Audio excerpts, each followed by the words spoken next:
right, a new debate is brewing over a potential gender gap in our education system. Some say schools are being too nice to girls and too harsh with boys. Here are the facts. Preschool boys are nearly 5 times more likely to be expelled than girls. In grades K through 12, boys account for nearly 70% of all suspensions. Are zero-tolerance policies to blame, or is something else going on? Christina Hoff thought about that and wrote a book about it.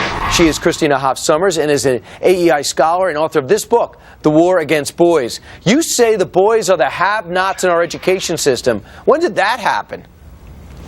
Well, boys have always struggled with school, but there has never been a time where it was more difficult for them, because when they start as early as kindergarten or first grade, it's almost as if they exist in under a cloud of disapproval, and that's where you get these high suspension rates, because there's just very little tolerance for male rambunctiousness. Here's, for example, you got this Christopher Marshall. He used a pencil as a gun, gets suspended. Josh Wells cut his Pop-Tart in the shape of a gun. He got suspended. Alex Evans threw an imaginary hand grenade, and that got him in trouble. And, of course, you see there where he's dressed. This is just boys being boys, but now it gets him in too much trouble. Too much trouble. And, I mean, I understand there was a reason for zero-tolerance policies. We wanted to rid our school of violent children or children dealing with drugs. That's understandable. But this policy has been misapplied, and boys are paying a very high price. And what is that price?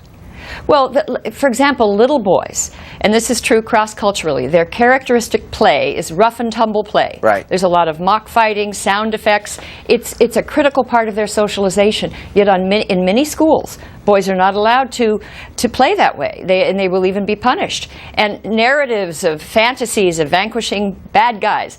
Little boys, this kind of fantasy play is typical, and yet boys are made to be ashamed. They're punished. This is harming them in every possible way. And you know, it's interesting, Christine, you just told me that some countries notice it, recognize it, and take an action, and those countries are? Well, Canada, Australia, Great Britain, they're about 10 years ahead of us addressing what's known as the boy gap. Today, girls are far more likely to go to college. They get better grades. They're winning the honors. I mean, they're leaving boys in the dust when it comes to literacy.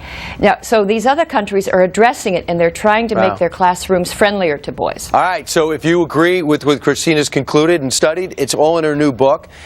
Tweet us right now at Fox and Friends, or write us, friends@foxnews.com. Christina Hoff Summers, congratulations on your book, The War Against Boys. Thanks for talking to us.